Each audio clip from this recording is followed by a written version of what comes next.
Jake Morrison wiped his sweaty palms on his work uniform as he entered the Grand Diplomatic Hall. The ceiling stretched high above, glowing with alien light patterns that made his eyes water. He felt small among the towering alien nobles who filled the room with their colorful robes and strange scents. As a human medical engineer, Jake only came to fix broken equipment. Tonight was different. His boss had ordered him to stay and help serve drinks. The Galactic Federation's big meeting needed extra hands, even human ones.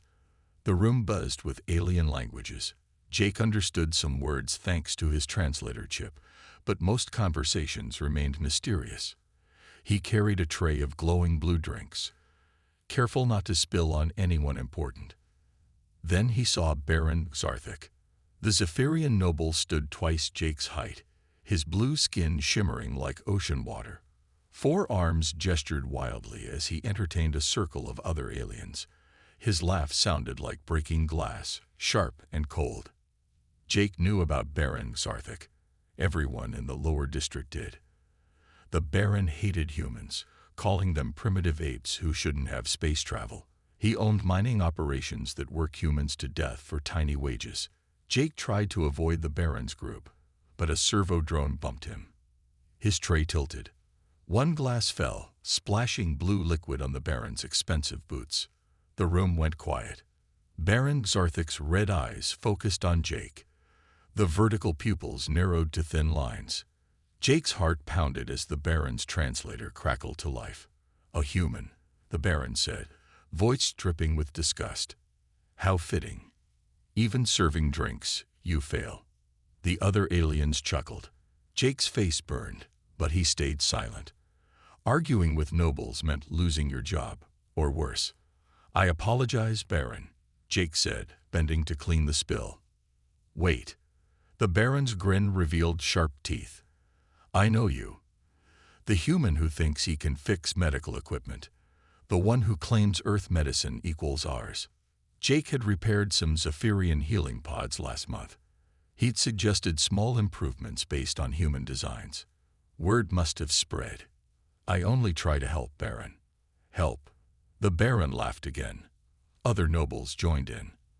"Let me give you a chance to prove your helping skills, human." Baron Xarthik clapped his upper hands. 2 guards appeared, pushing a floating medical gurney. On it lay a young Zephyrian female, completely still except for her moving eyes. Jake stared. The girl looked like a smaller version of the Baron. The same blue skin, the same facial structure. But where the Baron radiated arrogance, her eyes showed intelligence and sadness. "My daughter, Lyra," the Baron announced. "Paralyzed from birth. Our finest doctors say nothing can be done. Her nervous system doesn't work properly." The girl's eyes darted to Jake, then away. He saw shame there, and something else. Hope. "Since you humans claim such medical brilliance," the Baron continued, "I give her to you. Fix her if you can." The room erupted in laughter. Aliens placed bets on how quickly Jake would fail. Some joked about human primitive medicine. Others made cruel comments about the paralyzed girl. Jake looked at Lyra again. Her eyes met his, pleading silently. In that moment, he saw past the blue skin and alien features. He saw a person abandoned by her own father, turned into a cruel joke. "I accept," Jake said quietly. The laughter stopped. "What?" Baron Xarthik's grin faded. "I accept your gift, Baron. I'll do everything possible to help your daughter." The Baron recovered quickly, his laugh returning. "Excellent. More entertainment for us all. Take your new patient, human. Show us Earth's miraculous medicine." The guards pushed the gurney toward Jake. He gripped the handles, feeling the weight of responsibility. Lyra's eyes focused on him, wide with surprise and a tiny spark of hope. As Jake guided the gurney from the hall, cruel laughter followed them. He heard odds being calculated, jokes being made. But he also felt Lyra's gaze on him, trusting and desperate. Outside the grand hall, in the dim station corridor, Jake stopped and looked at his new patient. "I'm Jake," he said softly. "Don't worry. I won't give up on you." Lyra's eyes filled with tears. For the first time in her life, someone saw her as more than a burden or a joke. Jake didn't know if he could help her, but he knew he had to try. Jake pushed Lyra's gurney through the narrow corridors of the station's lower district. The fancy lights and clean walls of the diplomatic section gave way to flickering bulbs and rust stains. This was where humans and other poor species lived and worked. His workshop sat wedged between a recycling plant and a noodle shop. The door creaked as he opened it, revealing his cluttered space. Old machines covered every surface. Wires hung from the ceiling like vines. The air smelled of solder and oil. "Welcome to my lab," Jake said, guiding the gurney inside. "It's not much, but it's home." Lyra's eyes moved slowly, taking in everything. Jake noticed her gaze lingering on his wall of tools and the half-built devices scattered on workbenches. Jake parked the gurney in the center of the room and pulled up a stool beside Lyra. For the first time, he really looked at her. She seemed about 20 in human years, with delicate features and skin that sparkled faintly blue. Her 4 arms lay motionless at her sides. "I need to examine you," Jake said gently. "Is that okay?" Lyra's eyes blinked once. "Yes." "Can you blink twice for no?" 2 blinks, she understood. Jake started with basic scans using his modified human medical scanner. The device beeped and hummed as it mapped Lyra's body. Strange readings filled the screen. Her anatomy was nothing like humans. "Your nervous system uses bioelectricity," Jake muttered, studying the data. "Different from us. More like fiber optics mixed with lightning." He worked through the night, combining every scanning device he owned. Some he built himself by mixing human and alien tech. The noodle shop owner knocked once, leaving hot soup outside. Jake barely noticed. By morning, Lyra had fallen asleep. Jake stared at walls covered with printouts and diagrams. He'd mapped her entire nervous system, finding the problem. "Genetic," he whispered. "Your bioelectric pathways don't form properly. Signals get lost between brain and body." Lyra's eyes opened at his voice. "The Zephyrian doctors were right," Jake continued. "By their methods, you can't be cured. But they only looked at it one way." He grabbed a marker and started drawing on the wall. "See, your people try to fix the broken pathways, like repairing cut wires. But what if we go around them instead? Build new roads for the signals?" Lyra's eyes widened with interest. Jake worked for 3 days straight, building a communication device. He attached sensors to Lyra's eye muscles and connected them to an old computer screen. "Try to look at different corners of the screen," he instructed. "The sensors will track your eye movement." Letters appeared as Lyra's eyes moved. Slowly, she spelled HELL. Jake grinned. "Hello, Lyra. Now we can really talk." Over the next weeks, Lyra shared her story through the eye tracking system. She'd been paralyzed since birth. Zephyrian society valued physical perfection. Her father saw her as shame on his bloodline. She'd spent years listening to doctors discuss her like broken equipment. "Nobody ever asked what I thought," she typed. "Until you." Jake learned Lyra was brilliant. She'd listened to years of scientific discussions, absorbing everything. She understood multiple languages and complex mathematics. Her mind worked perfectly. Only her body had failed her. "Your father's an idiot," Jake said one day, making Lyra's eyes crinkle with amusement. Together, they studied her condition. Jake shared human knowledge about neural interfaces and prosthetics. Lyra explained Zephyrian biocrystal technology. Their late-night discussions filled the workshop with possibilities. "What if we combine our technologies?" Lyra typed one evening. "Human mechanics with Zephyrian biocrystals." Jake stopped soldering. The idea was crazy. Brilliant. Dangerous. Perfect. "We'd need to build an interface," he said slowly. "Something that translates between your bioelectric signals and mechanical systems, like a universal translator, but for nerve impulses. Can you do it?" Jake looked at Lyra's hopeful eyes. The truth was, He didn't know. This went beyond anything he'd attempted. But seeing her trapped in that motionless body, sharp mind locked away, he made his decision. "We'll do it together," he said. "You bring the knowledge of Zephyrian biology.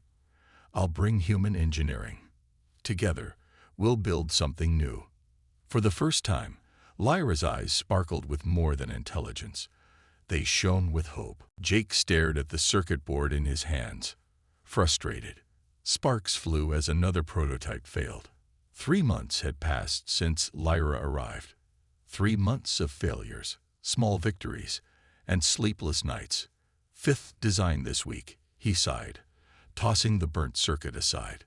Lyra's eyes moved across her screen. The biocrystals rejected the connection again. "Yeah, they don't like human electronics. It's like forcing oil and water to mix." Despite the setbacks, Jake refused to quit. He'd seen too much potential in their idea. The hybrid neural interface could work. It had to work. One morning, Amy Chen knocked on the workshop door. The human trader carried a small box. "Heard you needed Altarian mesh wire," she said, setting the box down. "Cost me 3 favors, but here you go." Jake's eyes widened. "Amy, I can't afford." "Who said anything about payment?" Amy glanced at Lyra, then back to Jake. "We humans stick together. Besides, everyone's talking about what you're trying to do." After Amy left, Jake found more packages outside his door. Danny Kumar, another engineer, left programming chips. The noodle shop owner provided free meals. Even some aliens contributed. A Kelvin technician shared biocrystal samples. "You have friends," Lyra typed, eyes soft with wonder. "We have friends," Jake corrected. The breakthrough came by accident. Jake was eating spicy noodles while working, and sauce dripped onto a biocrystal. Instead of damaging it, the organic compounds created a bridge between the crystal and his electronics. "Organic buffers," Jake breathed. "We need organic compounds as translators between technologies." They worked frantically for 2 weeks. Jake synthesized organic gel using proteins that conducted both electricity and bioenergy. The gel surrounded connection points, allowing human circuits and Zephyrian crystals to communicate. The first test was simple. Jake built a tiny actuator, a mechanical finger. He connected it to Lyra's nervous system through their new interface, placing sensors on her temple. "Try to move it," Jake said, holding his breath. Lyra concentrated. The mechanical finger twitched. Jake whooped so loudly, the noodle shop owner came to check on them. Lyra's eyes filled with tears as the finger moved again, responding to her thoughts. "I did that," she typed. "I made it move." "You did," Jake confirmed, grinning widely. "Ready for something bigger." They started with a whole hand, then an arm. Each success drove them forward. Jake designed lightweight actuators that mimicked muscle movement. The biocrystal interface translated Lyra's nerve impulses into mechanical action. 6 months after arriving, Lyra wore a partial exoskeleton covering her upper body. The frames supported her torso and controlled her arms.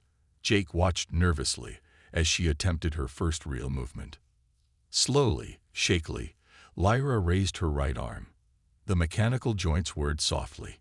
Her hand reached out and touched Jake's face. Both of them cried. "Thank you," Lyra whispered through the suit's voice synthesizer, her first spoken words in years. Word spread through the station. Humans and aliens alike came to witness the impossible. Some offers help, others doubted. A few placed bets on when the system would fail.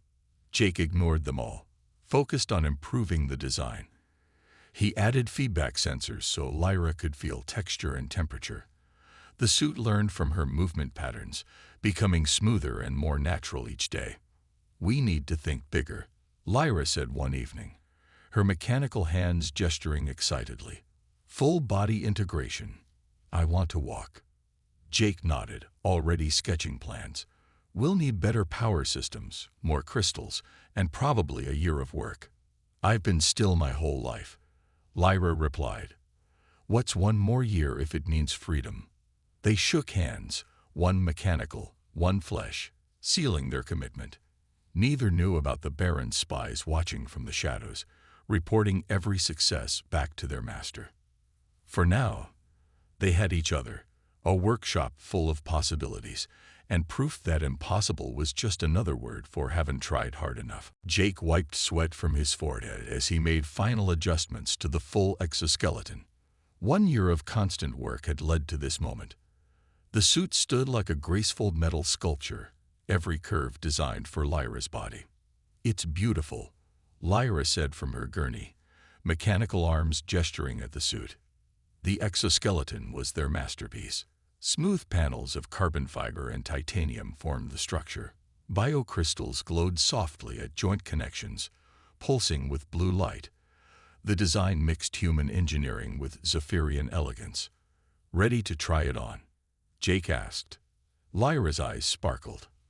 "I've been ready my whole life." Jake carefully lifted Lyra from the gurney using a mechanical harness. Together, they'd developed a system for transferring her into the suit. The process took an hour, connecting hundreds of neural interfaces to her nervous system. "How does it feel?" Jake asked, sealing the final panel. "Like wearing a second skin," Lyra replied. "I can sense every part of it." The moment of truth arrived. Jake stepped back as Lyra concentrated. The suit's legs straightened slowly. Servos hummed. Biocrystals flared brighter. Lyra stood up. For the first time in her life, she stood on her own feet. The workshop seemed smaller from this height. Jake looked up at her with pride and worry. "Take it slow," he warned. Lyra nodded and tried one step. Her mechanical foot touched the floor with surprising gentleness. The suit's AI analyzed her movement, adjusting balance instantly. Another step followed, then another. "I'm walking," Lyra whispered. "Jake, I'm walking." She moved across the workshop, each step more confident. The suit responded like a dance partner, matching her intentions perfectly. By the end of the day, she was moving naturally. Over the following weeks, Lyra pushed her limits. Jake taught her exercises to strengthen her control. They discovered the suit didn't just restore normal movement, it enhanced it. "Your reaction time is faster than biological muscles," Jake explained during a training session. "The crystals process signals at light speed." Lyra tested this by catching dropped objects before they hit the ground. Her movements became fluid and precise, like a martial artist. She could run, jump, and even perform complex acrobatics. Amy Chen brought training videos of human martial arts. Danny Kumar programmed combat simulations. The community that had supported them now helped Lyra master her new abilities. "Try this," Jake said one day, setting up obstacle courses. Parkour. Humans developed it for moving through urban environments. Lyra studied the videos, then attempted the movements. Within hours, she was flipping over barriers and landing perfectly. The suit's AI learned each technique, optimizing her performance. "You're not just walking," Jake marveled. "You're becoming an athlete." Lyra laughed, a sound of pure joy. "I spent years watching others move. Now I can do things they never dreamed of." News of her transformation spread beyond the lower district. Videos appeared on the station's network showing Lyra training. Some called it a miracle. Others whispered about human sorcery. The suit evolved daily. Jake added new features based on Lyra's feedback. Pressure sensors let her feel textures. Temperature regulators kept her comfortable. The voice synthesizer matched her natural vocal patterns. "I want to paint," Lyra announced one morning. "Paint?" Jake looked confused. "I watched artists my whole life. Now I have hands that can hold a brush." Jake set up art supplies. Lyra's first painting showed her view from the gurney. Ceiling tiles she'd stared at for years. Her next painting depicted Jake working in the workshop. The mechanical hands moved with artist's precision. "You're full of surprises," Jake said, admiring her work. "I'm full of dreams," Lyra corrected. "You gave me the chance to chase them." Neither noticed the hidden cameras recording everything. In a luxurious suite across the station, Baron Zarthik watched footage of his daughter's transformation with growing anger and something else. Fear.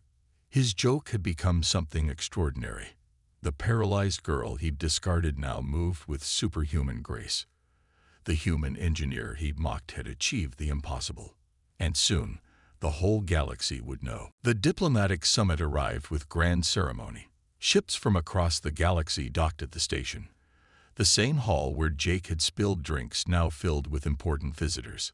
Baron Zarthik swept into the station wearing his finest robes.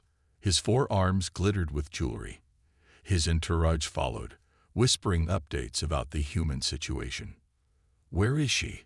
the Baron demanded. "Where is my property?" His spies led him toward the station's training center. Along the way, crowds gathered. Word had spread that something remarkable was happening.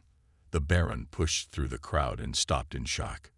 In the center of a large arena, Lyra moved like water.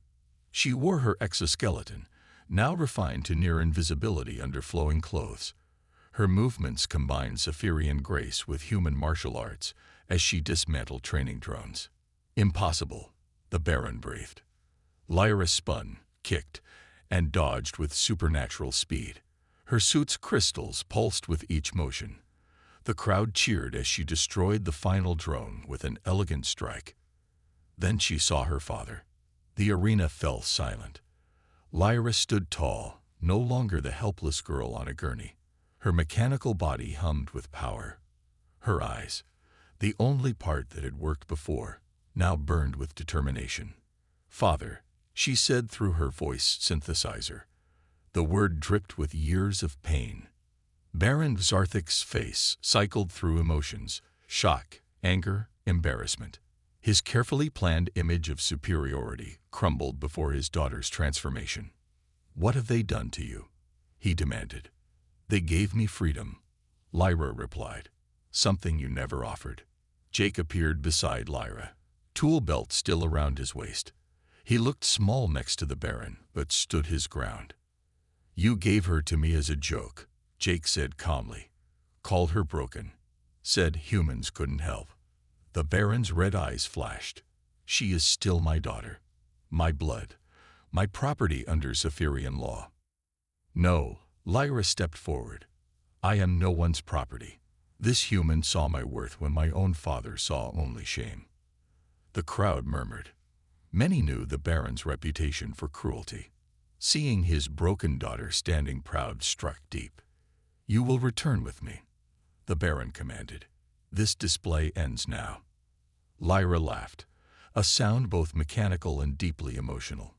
"Return to what?" "Your storage rooms. Your shame. Your discussions of eliminating me." The Baron's blue skin darkened with rage. "You dare." "I dare because I can," Lyra interrupted.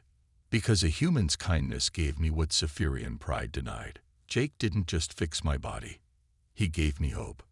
She moved to a raised platform, addressing the crowd. Many recording devices focused on her. "I was born paralyzed," she announced. "My father saw a defect. My people saw a burden. They declared me incurable, worthless, a joke." She gestured to her exoskeleton. "This suit proves them wrong. Not through Zephyrian superiority, but through human innovation. Through combining our knowledge instead of hoarding it." The Baron tried to speak but found no words.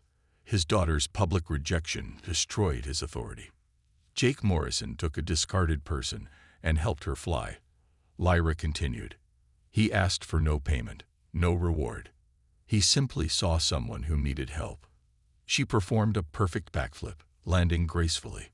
The crowd gasped at the display of ability. "I choose to stay with those who valued me," she declared. "I choose freedom over nobility. I choose Earth's compassion over Zephyr's pride." The Baron stood frozen as security officers approached. His treatment of his daughter, now public, violated several Federation laws about sentient rights. "You've lost, Father," Lyra said quietly. "Your joke became my salvation. Your cruelty became my strength." As officers led the Baron away, Lyra turned to Jake. Before the entire crowd, she bowed deeply, a gesture of ultimate respect in Zephyrian culture. "Thank you," she said, loud enough for all to hear.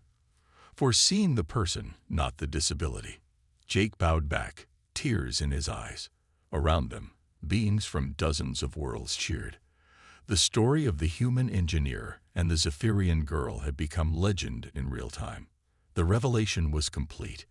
The galaxy had witnessed human compassion triumph over alien arrogance. Baron Zarthik paced his detention cell, fury burning in his red eyes. The security officers had released him after 3 days, but his reputation lay in ruins.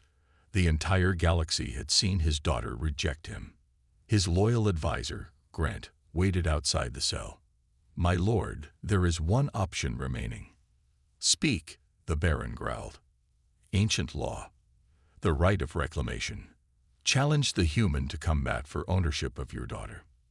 The Baron's eyes gleamed. "Yes, she may wear that suit, but she's still my blood. I'll choose my champion. The human will die, and she'll return to me." News of the challenge spread within hours. Under Zephyrian law, family disputes could be settled through combat. The Baron formally demanded his daughter's return, invoking ancient rights.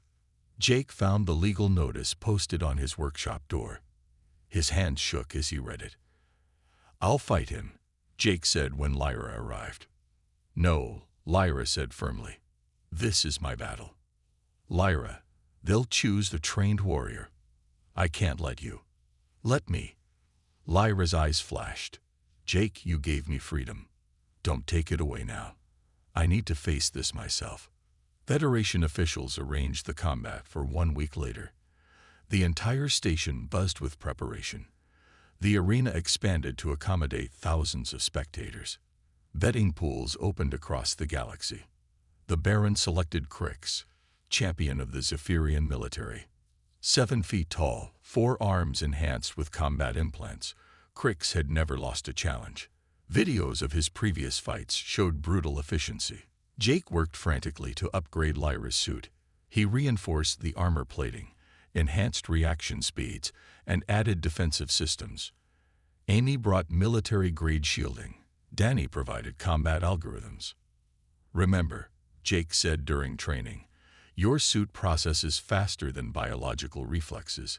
Use that advantage." Lyra trained 18 hours daily. She studied Crix's fighting style, memorizing his patterns. Her movements became sharper, more precise. The suit adapted to her intentions almost telepathically. The night before combat, Jake couldn't sleep. He found Lyra in the workshop, practicing forms. "Scared?" he asked. "Terrified," she admitted, "but also ready. Win or lose, I choose my path." "You'll win," Jake said. "You have to." Combat day arrived like thunder. The arena filled with beings from every corner of the galaxy. Federation judges sat in elevated positions. The Baron entered with fanfare, confident in victory. Crix emerged first, muscles rippling under ceremonial armor. His 4 arms carried different weapons: blade, staff, whip, and shield. The crowd roared approval. Then Lyra entered. Her exoskeleton gleamed under the lights, now painted in earth blues and Zephyrian silvers. She carried no weapons except her enhanced body. She walked calmly to the center ring. "Last chance," the Baron called out. "Surrender and return willingly." "I am not your property," Lyra replied. "I never was." The judge signaled start. Crix charged immediately, blade whistling toward Lyra's head. She ducked, the strike missing by millimeters. His staff swept at her legs. She jumped, higher than any unenhanced being could manage. Crix pressed his attack, using all 4 arms in coordinated strikes. Lyra dodged each one, her suit's predictive systems showing her where attacks would land. She moved like smoke, impossible to touch. "Fight back!" Crix roared, frustrated by her evasion. Lyra waited, studying his rhythm. When he overextended on a thrust, she struck. Her palm hit his chest, enhanced strength sending him sliding backward. The crowd gasped. First blood went to Lyra. Crix attacked with new fury. His whip caught Lyra's ankle, yanking her down. His blade descended for a killing blow. Time slowed as her suit calculated trajectories. She rolled aside, grabbed the whip, and pulled. Enhanced strength met surprised resistance. Crix stumbled forward into her rising knee. The impact echoed through the arena. The champion fell, struggled to rise, then collapsed unconscious. Silence, then thunderous applause. Lyra stood victorious, breathing hard but uninjured. She looked at her father, then at Jake in the crowd. "I choose my own path," she declared, "and I choose it freely."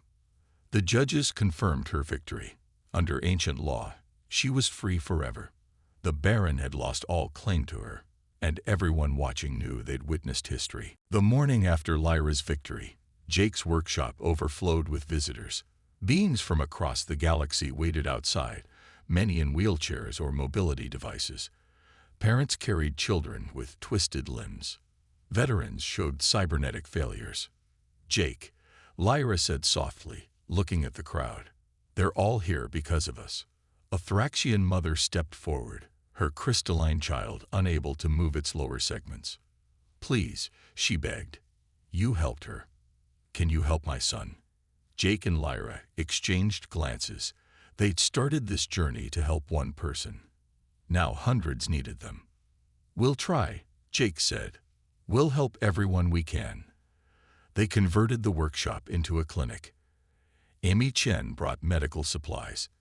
Danny Kumar recruited other engineers. The noodle shop owner donated his space for waiting families. Each case was different. A Kelvin soldier with damaged tentacles, a human girl with spinal injuries, an elderly Zephyrian whose biocrystals had failed. Jake and Lyra worked together, combining their knowledge for each unique challenge. "The Kelvin nervous system uses chemical signals," Lyra explained during one examination. "We need organic conductors, not electric ones." "What about biogel matrices?" Jake suggested. "Modified proteins that respond to chemical triggers." They worked side by side, teacher and student becoming partners. Lyra's understanding of alien biology merged with Jake's engineering skills. Each success led to new innovations. Media crews arrived daily. Lyra's story had spread across news networks. "Paralyzed alien princess chooses human engineer over royal father" made dramatic headlines. But the real story was bigger. "It's not about choosing sides," Lyra told reporters. "It's about combining our strengths. Human creativity with alien knowledge, working together instead of apart." Videos showed her helping patients, using her own experience to guide them. Children who'd lost hope watched her dance in her exoskeleton. Parents saw possibility where doctors had promised none. The Federation took notice. Medical delegations visited the clinic, studying Jake and Lyra's methods. Traditional doctors initially scoffed at the hybrid approach. "Mixing technologies is dangerous," a Zephyrian physician declared. "Our methods are proven over millennia." "Your methods declared me incurable," Lyra replied calmly. "Yet here I stand." She demonstrated by helping a young Zephyrian boy take his first steps in a modified suit. The boy's joy silenced the critics. Baron Sarthik watched from afar, his influence crumbling. His cruel treatment of Lyra had become galaxy-wide news. Noble families distanced themselves. His businesses faced boycotts. "She was supposed to be my shame," he muttered to Grant. "Now she's their symbol. Perhaps, my lord, it's time to reconsider." "Never. She is no daughter of mine." But the galaxy disagreed. Artists painted murals of Lyra and Jake. Poets wrote about human compassion crossing species barriers. Musicians composed songs about the girl who chose freedom. The clinic grew into a movement. Engineers and doctors arrived to learn. Patients became assistants after recovery. The station's lower district transformed into a center of medical innovation. "We need proper facilities," Jake said one evening, looking at clinic expansion plans. "We need more than that," Lyra added. We need to spread this knowledge. Every world should have clinics like ours. They began training programs. Lyra taught alien anatomy and biology. Jake demonstrated adaptive engineering. Former patients shared their experiences. A young human girl, Susan, received her first prosthetic legs. She hugged Jake tearfully. "Will I dance like Lyra?" "Better," Lyra promised, kneeling to the child's level. "You'll dance your own way." Government recognition followed. The Federation Council awarded Jake and Lyra medals for advancing interspecies medicine. During the ceremony, Lyra spoke to billions watching across the galaxy. "Disability doesn't mean inability," she said. "Different bodies need different solutions. When we share knowledge across species, we all grow stronger." The applause lasted minutes. In the audience, beings of all species stood together. Some used canes, others floated in hover chairs. Many wore visible prosthetics or support devices. They weren't hiding anymore. Lyra had shown them they had nothing to hide. She'd become more than a patient Jake saved, more than a daughter who rejected her father. She'd become hope itself, wearing an exoskeleton and speaking for millions. 5 years passed like a gentle storm, changing everything in its wake. The small workshop had grown into the Morris and Lyra Institute, spanning 3 station levels. Ships arrived daily carrying patients and students from distant worlds. Lyra stood before the Galactic Council, her latest exoskeleton a masterpiece of engineering. The bulky frame Jake first built had evolved into something almost invisible, synthetic muscles woven with biocrystals, moving like liquid mercury under her skin. "Honored council members," she began, her natural voice now restored through advanced synthesis. "5 years ago, I lay paralyzed, discarded by my own people. Today, millions across the galaxy walk, run, and dance because we dared to combine human innovation with alien knowledge." The council chamber, filled with representatives from every known species, listened intently. Holographic displays showed statistics. Over 10 million beings helped, thousands of clinics established, countless lives transformed. Jake watched from the gallery, his hair now touched with gray from years of tireless work. Beside him sat hundreds of their former patients, many now working as doctors and engineers themselves. "We proposed the Universal Accessibility Act," Lyra continued. "Every inhabited world should have access to adaptive medical technology. No being should be declared incurable without exploring all possibilities." Council members murmured approval. The Thraxian delegate, whose own daughter now danced professionally thanks to the Institute, stood first. "The Thraxian Empire seconds this proposal." One by one, other species joined. Even the Zephyrian representative, embarrassed by Baron Zarthic's legacy, voted in favor. During a break, Lyra found Jake in the Institute's original workshop, now preserved as a museum. He stood before the first exoskeleton prototype, lost in memory. "Thinking about how it all started?" she asked. Jake smiled, thinking about that scared girl on a gurney, and the terrified engineer who had no idea what he was doing. "You knew exactly what you were doing," Lyra said. "You were being human, seeing someone who needed help and helping them." A commotion outside interrupted them. Baron Zarthic entered the workshop, but not as they remembered him. His proud posture had crumbled. His fine robes were replaced with simple clothes. His lower arms hung limp at his sides. "Neural degradation," he said quietly. "A genetic condition. Ironic, isn't it?" Lyra stared at her father, emotions warring on her face. Jake stepped forward protectively. "I'd lost everything," the Baron continued. "My wealth, my title, my health. The doctors say nothing can be done. Traditional Zephyrian medicine has no answer." He looked at Lyra, really looked at her for the first time. "I was a fool. I threw away the most precious thing I had because it didn't match my idea of perfection." "Why come here?" Lyra asked, voice carefully neutral. "Not for treatment," Zarthic said. "For forgiveness, and to finally say what I should have said years ago. I'm proud of you, daughter." Silence stretched between them. Then Lyra stepped forward and embraced her father. The proud Baron broke down, 4 arms wrapping around the daughter he'd discarded. "We'll help you," she said simply. "Not because you're my father, but because that's what we do here. We help everyone." Later that day, the Council voted unanimously to support the Universal Accessibility Act. Funding poured in for new clinics and research. The Institute's methods became standard practice across civilized space. At the celebration gala, Lyra gave her final speech of the day. The audience included patients, families, doctors, and engineers from every corner of the galaxy.